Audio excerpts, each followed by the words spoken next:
بسم اللہ الرحمن الرحیم۔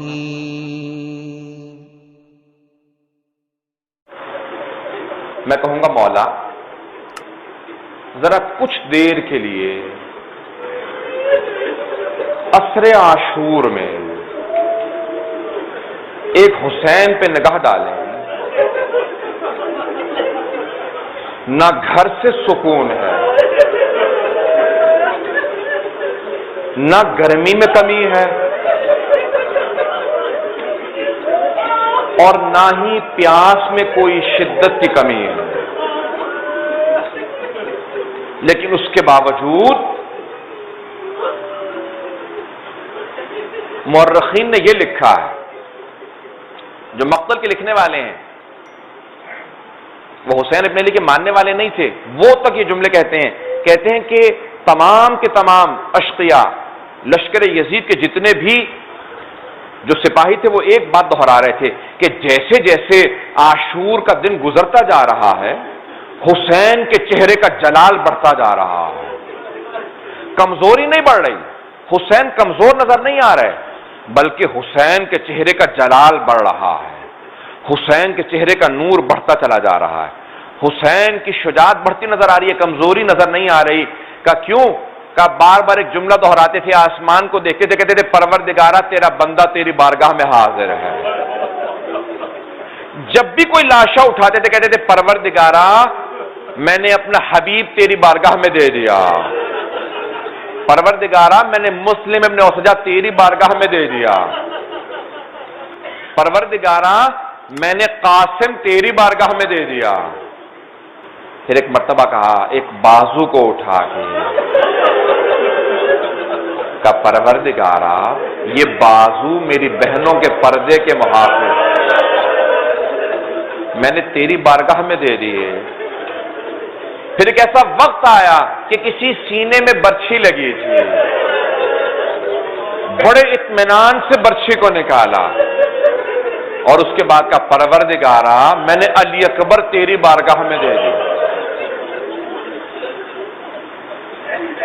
ایک ایسا جملہ ہے جو مختار ابن ابی عبید ثقفی نے ابو خلیق سے سوال کیا تھا، کہا تھا اے ابو خلیق، جب بدلے لے رہے تھے نا تو ایک ایک کو پکڑا، ان سے پوچھا تم نے کیا جرم کیا، پھر اس کو سزا دی اس جرم کی، تو ابو خلیق سے سوال کیا کہ ابو خلیق کبھی میدان کربلا میں رونا آیا؟ تو ابو خلیق نے کہا صرف ایک ایسا موقع تھا جہاں سب رو رہے تھے۔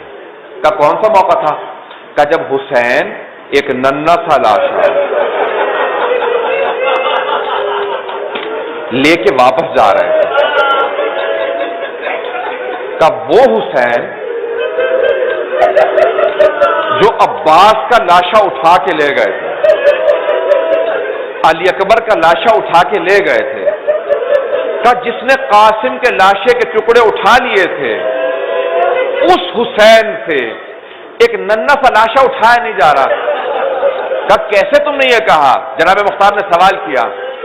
مورخین کہتے ہیں کہ جب مختار یہ سوال پوچھ رہے تھے، واقعہ کربلا کو 6 سال گزر چکے تھے، 3 مرتبہ مختار کھڑے ہوئے ممبر پہ، 3 مرتبہ گرے۔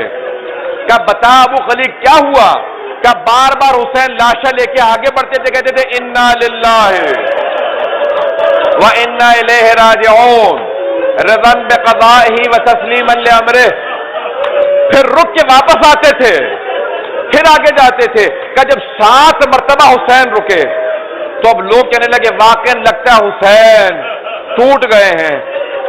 ایک مرتبہ مختار نے جملہ سنا، کہ کیوں بار بار حسین رکتے تھے؟ کہ ہمیں نہیں معلوم، لیکن ایک آدمی کہہ رہا تھا در خیمہ پہ ایک بی بی کھڑی تھی،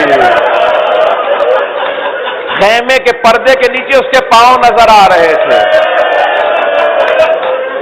کہ حسین بار بار در خیمہ کو دیکھ کے رک جاتے تھے، پھر واپس آتے تھے، پھر بڑھتے تھے، پھر واپس آتے تھے۔ شاید سوچتے تھے میں نے صبر کر لیا، میں اصغر کی ماں کو کیا بچاؤں گا۔ اجرکم اللہ، اجرکم اللہ۔ ابھی تو آج پہلی شب ہے، آپ ایسے رو رہے ہیں، جب میں شہادتیں پیش کروں گا کیا کیجیے گا؟ اجرکم اللہ۔ مورخین کہتے ہیں مختار کچھ دیر تک روتے رہے، پھر بے ہوش ہو کے گر گئے، کسی نے چہرے پہ پانی ڈالا، جب ہوش میں آئے تو ایک مرتبہ مختار کھڑے ہوئے، کربلا کا رخ کیا، کہا السلام علیکہ یا ابا عبداللہ، حسین آپ کی عظمتوں کو سلام ہو۔ پوچھا مختار کیا بات ہے؟ کہا مجھے ایک بات پہ بڑا بار بار صدمہ آتا ہے، ابو خلیق نے بتایا کہ حسین نے خیموں کے پیچھے بچے کو دفنا دیا تھا۔ کہا شریعت محمدی میں ماں باپ کو اجازت نہیں ہے، روکنا چاہیے، ہر آدمی کا نہیں تم ہٹ جاؤ میں کروں گا، میں تمہارے بچے کو غسل دوں گا، میں دفنا دوں گا۔ کہا میرے مولا اتنے غریب ہو گئے تھے کہ کوئی دفنانے والا نہیں تھا۔ اجرکم اللہ۔ بس بھئی ایام محرم شروع ہیں، میں پیش تو کرنا چاہتا تھا کہ حسین کیسے چلے مدینے سے اور کیسے پہنچے کربلا، میں انشاءاللہ کل پیش کر دوں گا ان جملوں کو، لیکن آج چونکہ اب میں نے ایک روایت کو شروع کیا مکمل کر دوں۔ الوقائع والحوادث میں روایت کے الفاظ ہیں، امام رضا علیہ السلام کے پاس ان کے ایک صحابی آئے ریان ابن شبیب، مستند ترین جو روایت ہمارے ہاں آئی ہے مقتل کی وہ یہی روایت ہے کہ جناب ریان ابن شبیب کہتے ہیں میں امام کی بارگاہ میں پہنچا، دیکھا امام زار و قطار رو رہے ہیں، اتنا رو رہے ہیں کہ امام کی ریش مبارک، داڑھی بڑی تھی، داڑھی پوری بھیگ چکی تھی، اتنے آنسو بہا رہے تھے امام۔ اور میں نے بہت روکا، کہا مولا کیا بات ہے؟ کہا یہ ابن شبیب ہے، شبیب کے بیٹے مجھ سے پوچھ رہے ہو کہ کیا بات ہے؟ تمہیں نہیں معلوم؟ کہا نہیں مولا میرے ذہن میں نہیں ہے۔ کہا آج عاشورے کا دن ہے، آج یوم عاشور ہے، آج عاشورہ میں اس لیے رو رہا ہوں۔ کہا مولا ذرا کچھ بیان کریں گے؟ میں تفصیل میں نہیں جاؤں گا، صرف روایت کے 2 جملے پیش کر کے تمام کر دوں گا، صرف دعا کے چند جملے پیش کروں گا۔ کہا ابن شبیب ان کنت باکیا علی شیء فابکی للحسین، اے شبیب کے بیٹے جب بھی رونا آ رہا ہو، اپنے ہی حال پہ رونا آ رہا ہو، اپنے حال پہ نہ رونا، میرے جد حسین کو یاد کر لینا اور کہنا پروردگارہ تیرا حسین بڑا مظلوم تھا۔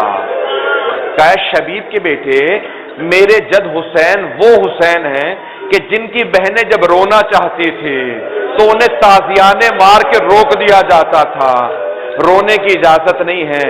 ابن شبیب، شبیب کے بیٹے میرے جد حسین کو ایسے ذبح کیا جیسے ایک بھیڑ کو ذبح کیا جاتا۔ بس میں نے روایت تمام کر دی، اسی کی تشریح کروں گا، ختم کر دیا میں نے، پوری روایت نہیں سنا رہا۔